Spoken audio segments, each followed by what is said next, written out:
Hi, this is Jim again, and you'll notice I've shaved my beard off, and we'll see how we go without my beard up in the alpine country. I might pay for that little trick this morning. I shaved it off, and I might pay for it tonight and it'll get cold. Anyway, we're up at just about 20 k's north of Dargo, on the Dargo High Plains Road and the McMillan Spur.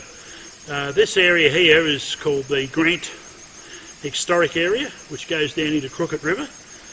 We're running a trip on Friday from up here from Grant. I'm leaving Grant Picnic Camping Area at 9 o'clock Friday morning, and we're taking a group of four-wheel drivers, fourwheeldrivetrip.com.au, and we'll take this group of four-wheel drivers down Bulltown Spur, along Crooked River, back up the back ways, and we'll go around a few tracks and wander about, and end up going up Billy Goat Bluff Track and Wonnangatta Valley, back up out of the Wonnangatta Valley down the King Billy Sound. I always loved that, an amazing place that, with the rocks sitting on the side of the hill.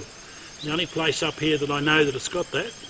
Go down across there, across the McAllister, back around into the Huckaway, down the Huckaway River, and we'll... Okay, this is Jim. We're on a trip for 4before.trip.com.au. I always muck that up, but I don't know why I do it.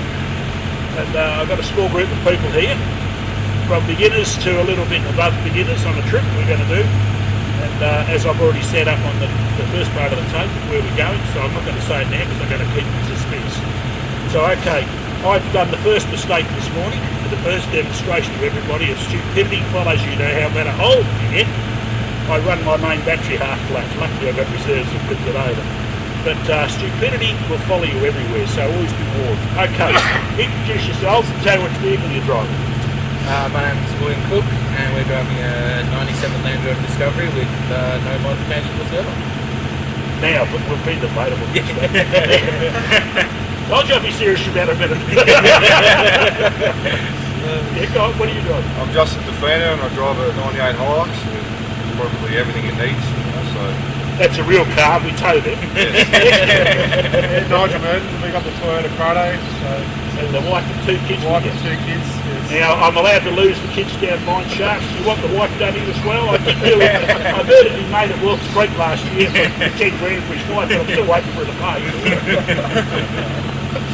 Next!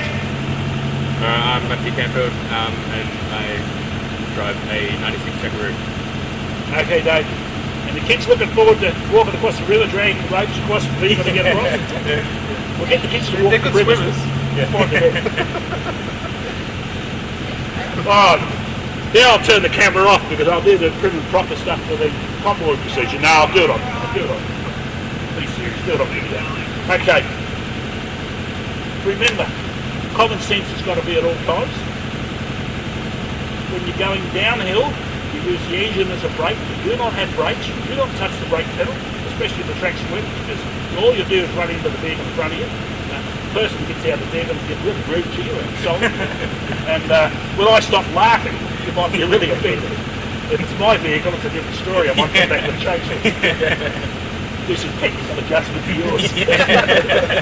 So be serious going down the hills, be sensible, put it in the low gear. If you've got an automatic, make sure it's locked. You know, it's in the low drive, the first or second mode. It does not matter if it takes you an hour to get to the bottom of the hill or 5 minutes. Get to the bottom of the hill, you're in one piece still, you haven't beat nothing. It was a good trip down the hill. It's also a good trip up the hill. When you get to the bottom of the hill, right, make sure you use radio procedures all the way down. As you get down across, you go down, I call them speed hubs, but they're actually washaway ditches they put in. And these washaway ditches will drain the water off the track when you're going down. If you want to stop on the way down and get a camera shot, right, pull up with the nose pointing up on the ditch.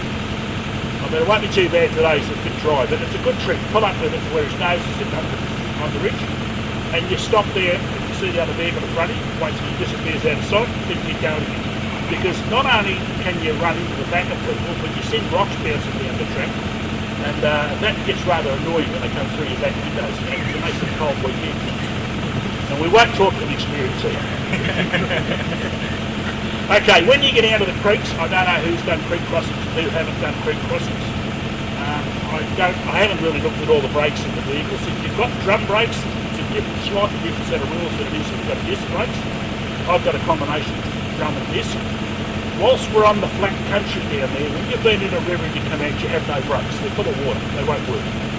Right, so if you're going to go up a bit of a hill or down a bit of a hill, just put your foot gently on the brake pedal and just get the power and drive for a couple of seconds. You'll find they warm up. Now, once they warm up, they evaporate the water out of it.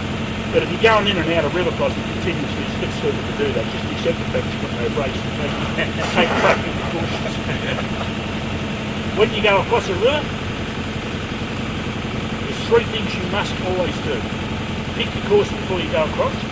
Preferably watch the idiot in front, because he's the one that gets stuck to watch your car, but not you. That's always better. Watch them going across. Remember, if you've got an automatic, it's a bit different, but if you've got a manual, the minute you push your clutch pedal in, the clutch plate fills with water. And if you reckon the brakes don't work, you want to see what happens to the clutch. And all you do then is you cook the clutch, you burn them, you put a shiny face on it, and that's a couple of grand out with a chance out which gives you a spiral and everything. So don't put your foot in the clutch. In other words, once you get in, don't change gears, keep it in the second, use the second load to put it over the cross. These ones down here, I just drive through them in high gear and do the drive and I'm not going to do the proper load. So go to the load, drive through the second load. If the worst comes to the worst, you can always throw it back a gear when you're going up the bank on the other side, get a bit more full. If you've got too much grunt, it doesn't matter. But if you're at high ratio and you end up getting a grunt to get up the bank on the other side, you can't stop, push the clutch going and put it low and then, by this stage, mate, you're not going anywhere, because that clutch will be full of water. Yeah. So just be careful. When you're crossing rivers, be careful. Get across the river, get up the ramp on the other side, and pull up with enough room behind you for all the vehicles behind you to pull up on the ramp. Stop. And when we start doing multiple crossings, what you do is you pull up at the top, sit there and watch it. The bloke that's coming across the river should go on the radio, yeah, I'm cool, I'm up. Right, then he moves off, goes to the next river across, and that bloke drives him up to the next river across and stops. Waits till he goes across and gets up there.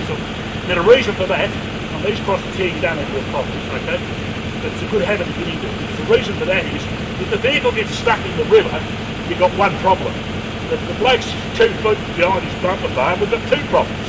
And there's another one, there's 3 problems, right? And he gets to the point where he gets across and get everyone out. You know what I mean? So don't go in until the other guy's out. Nothing up here more than about 300 metres from, so it's not a big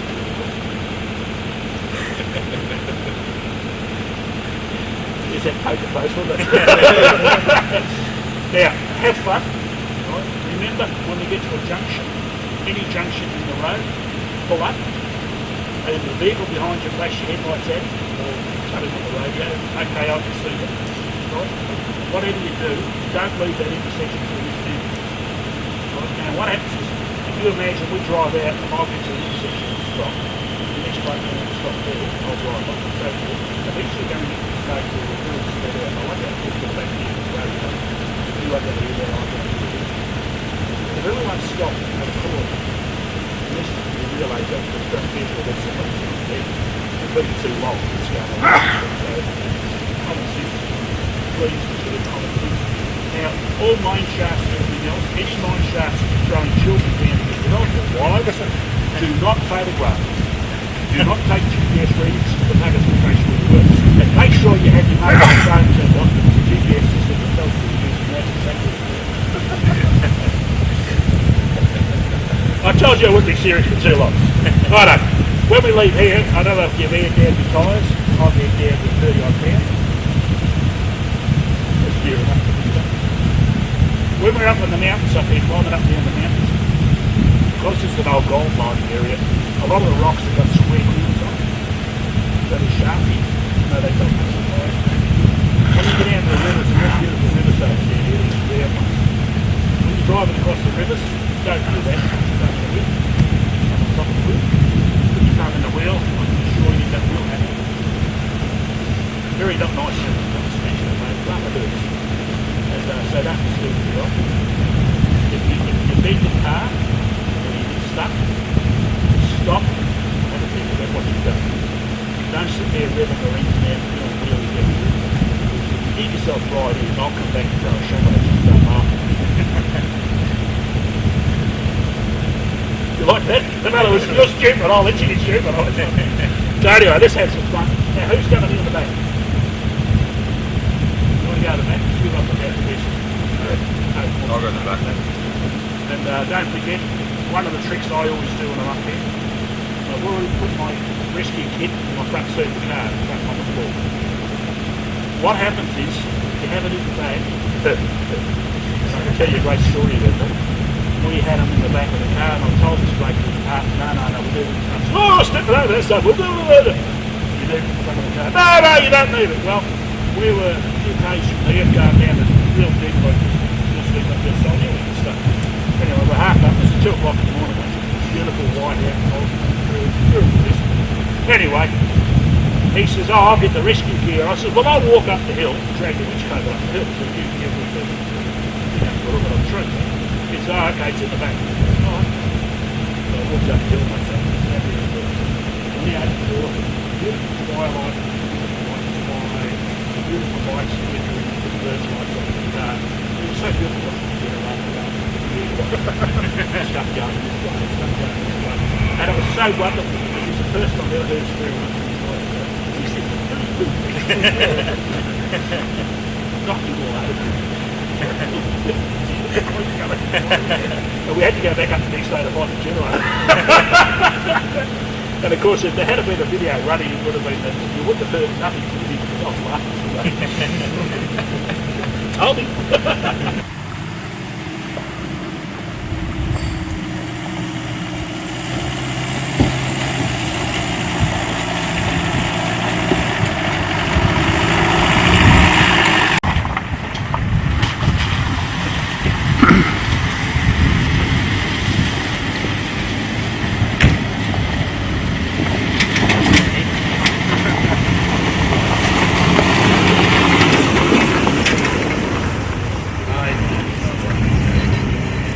Water out very well, and obviously this vehicle here had to drain a little bit after just one little river crossing. I wonder how it's going to be at the other end. In the Cricket River.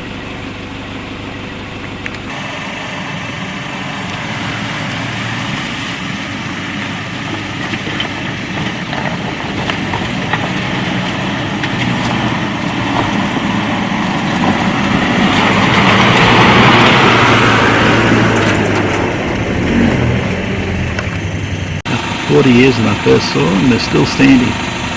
How amazing. Yeah. Chasing around. And then did Talia come out? See if I got good pictures.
We're up on Cynthia Range, up the top there before we go down to Eaglehawk.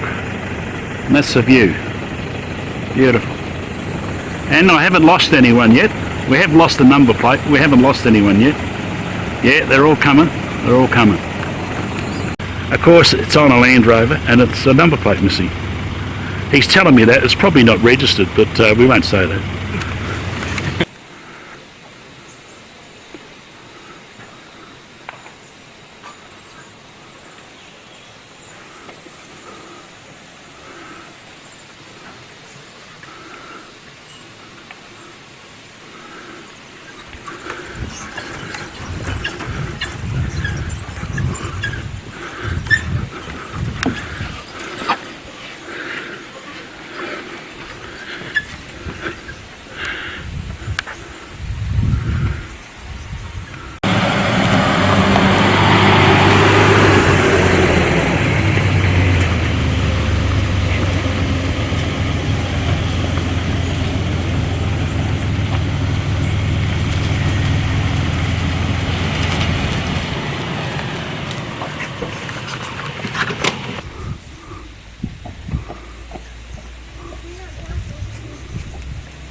Oh dear.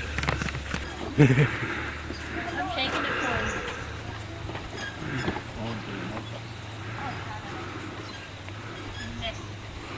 These were the original ways in and out up here. There's a couple of them along the river here. This is the only one that you can walk across. The rest of them are all private. I'm going to give you a fine this day. I said I'm going to give you a fine for speeding.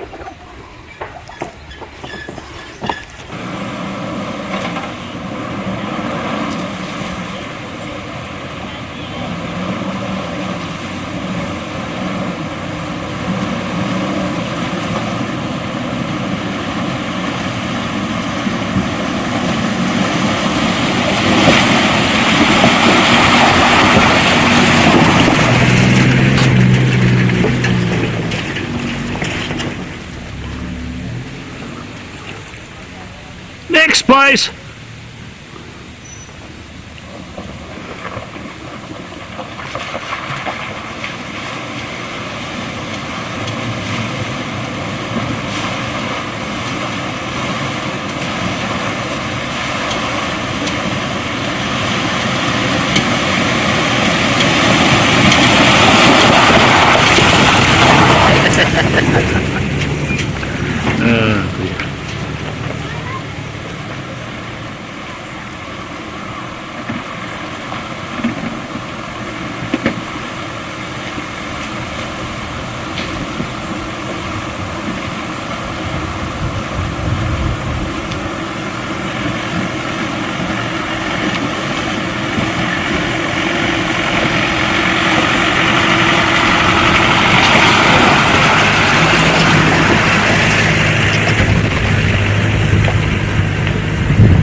Okay, this is the Eaglehawk crossing, and we're heading towards the west across the crossing.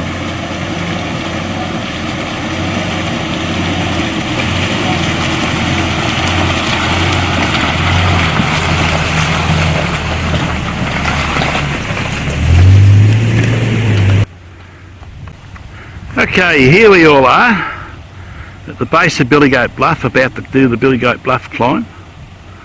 It's in the afternoon. I'll have a look in a sec what the time is. It's around about 25 past 3. You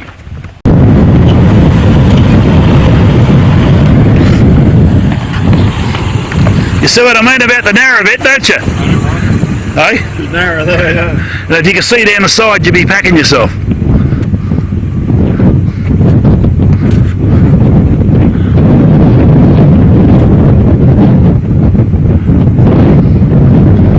I'm not standing out here too long, it's too cold. Here we are in the morning at Horseyard Flat. We had a bit of an ordinary night last night with some idiots next door, or close by, heavy on the booze, carrying on like idiots, with absolutely no concept on camp etiquette, walking through our camp all hours of the day and night. Absolute idiots. Misfortunately, there are few in the world today. And this usually happens when you get up near the huts during the long weekends, because that's where they congregate. There is signs of life. Where I travel, I just can't seem to lose them.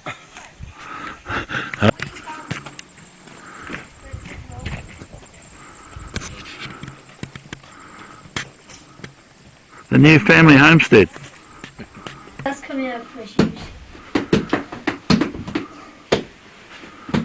I'm gonna go to sleep, good night. See the roof's starting to bend.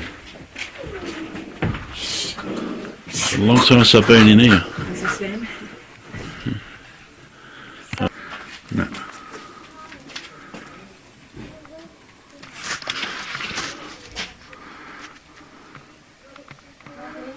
Well, it has changed a lot, and the toilet up here has made a big difference. And I would suggest that it could be thought about by parks to be putting these in everywhere where these places are, to try to clean the mess up. Most interesting. It's rail across here and that now.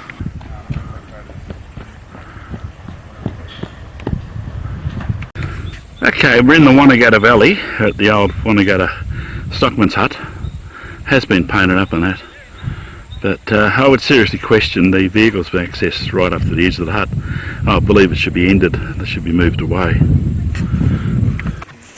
Go on in. This woodshed's bigger than it used to be. There's a skull. Yeah. It's hot in here. Oh yeah, well, it's a tin shed with a lined roof, insulation on the roof now. Alright? Where would you sleep? No. Oh, a bunk. Yeah, there's bunks. I've slept in here before today, through winter. I've lived here and I work for the department. But this is the thing I find very offensive. People scribbling their graffiti everywhere they go. It's really annoying. Doesn't look. Yeah. They write all over Aboriginal paintings and everything, so no. Makes it look bad. Yeah, well, they write all over the Aboriginal paintings that have been there for 50, 60,000 years. And it's criminal.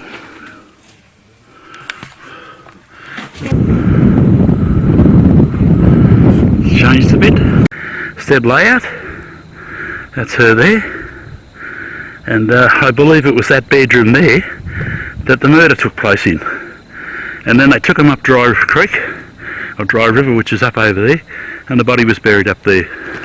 Patiently waiting for have a chat. Oh dear, we're having fun, guys. We're all having fun. The Range Rover's falling apart more, and the Jackaroo headlight fell off, but nothing apart from that. I really appreciate the English design on Land Rovers. It's so excellent how it puts the wiring in outside where you can get at it so you can fix bolts easy. Yeah. It is such an excellent idea. Okay, this is the way you mount the CB radio. It is excellent, it works quite well, and I really can't criticise because I use Velcro strip to hold the phone up there at times. But it works with you and I travel about. You'll notice the toolbox is open. It's being used to fix the Jackaroo. You know, these cars, they just can't go anywhere without the Toyota. And as you notice, it takes 3 consultants to fix it. But it was only the pools and the equipment that carried in the Hilux as spare parts for these vehicles, of course, that managed to keep the vehicle on the road. And this is the other one that's on the trip over here. This is called a Range Rover, and you have seen inside earlier. But they need Toyotas to keep them going. The beginning of life on the camp. We're down on the Wonnangatta, very near Hearns Spur. Had a beautiful night's camp. No disturbance, no people, nobody, no nothing. It was a beautiful, excellent night. Trip.com.au. Being responsible four-wheel drivers, we make sure our campfire is totally out before we leave in the morning. And as you notice, we've totally buried our fire and we're all ready to move. Responsible four-wheel drivers don't leave messes around campsites. And as you can see around this campsite, there's no mess whatsoever. We didn't burn excessive wood, and we've left a bit of wood for the next boat. That's the right thing to do, and I encourage everyone to do the same. There's no dunny paper behind trees, there's nothing here. There are a few kids up there, however, we've got to take along with us, so just can't be bothered digging a hole.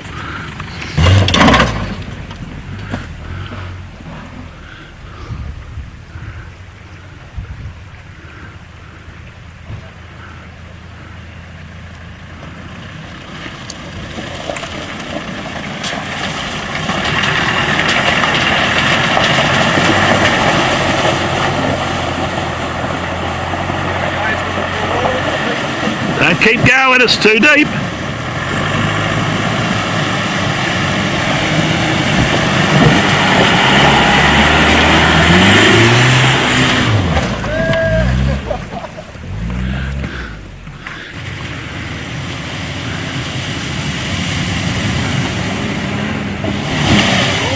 Doing more now.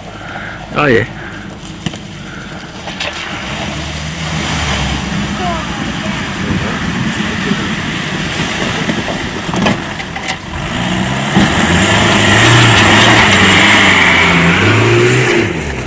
That proves When a Land Rover is threatened by a tow rope, it'll go up anything.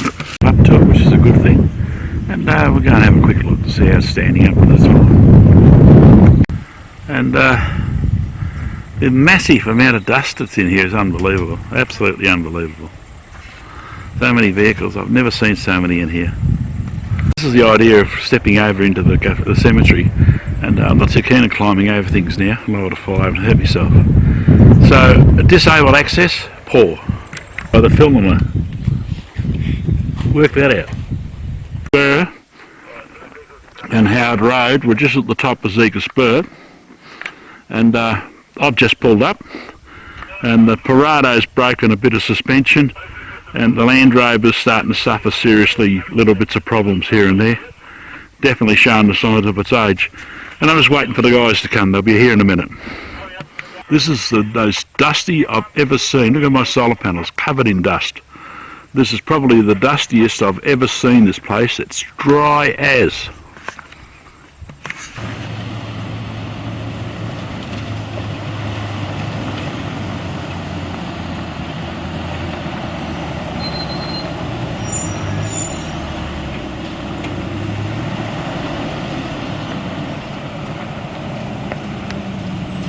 Now, they can't say I didn't bring them back up onto a decent road. I'm leaving and I'll go home now. Okay, that's it. Okay, and there's the rod up the top there. Yeah, you can see it perfectly in the camera. Okay, no big deal. We don't bother filming the Land Rover because, you know, I'd be there for 4 or 5 hours and I don't think I've got enough memory cards. How's that?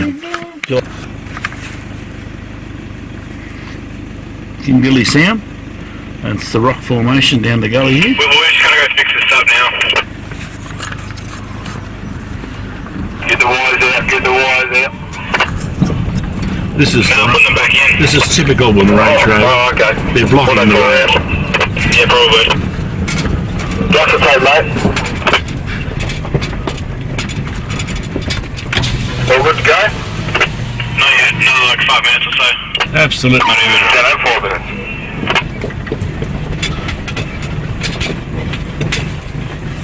Oh, push. Yeah, good idea. Watch his legs.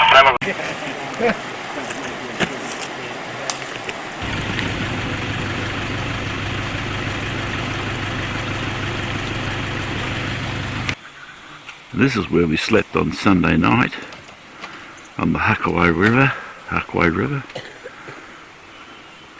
The guys are all spread out amongst all these other cars. This is what happens when you run a trip with four-wheel drive trip.com.au. All these hanger-ons seem to follow you around and try to join you to have the excitement. But misfortunately, their vehicles are not up to it. Eggs and coffee and so forth. Out in the middle of nowhere. As you can see, I couldn't get any further down this track in this camping area to get away from the people. This is the little bit of bush spew I had. Not much, is it? It's better than nothing. I believe the name is a Land Rover. Misfortunately, this thing died at this spot in about 2 minutes' time. Through the window. That's the only way to get into it. And it must be really hard when they have to start it because they have to get out and wind the spring up. Vehicles. This is the reason I don't go over Land Rovers. They come up a dirt road and everything falls out of the dashboard. And underneath the car at the back there, don't follow them because there's bits falling on the ground. And the bolts don't matter, but it's the bits that are hanging onto the bolts that might give me a flat tyre. Sit up on top of a stump and you look down at the tent and you say, hurry up now, fold up. And then you sits up there and calls out to Dad, where's the remote control to make my tent fold up? And Dad yells back, you've got to fold it up yourself. Sits up in the chair. It is a shame, the child's still sitting there and we left.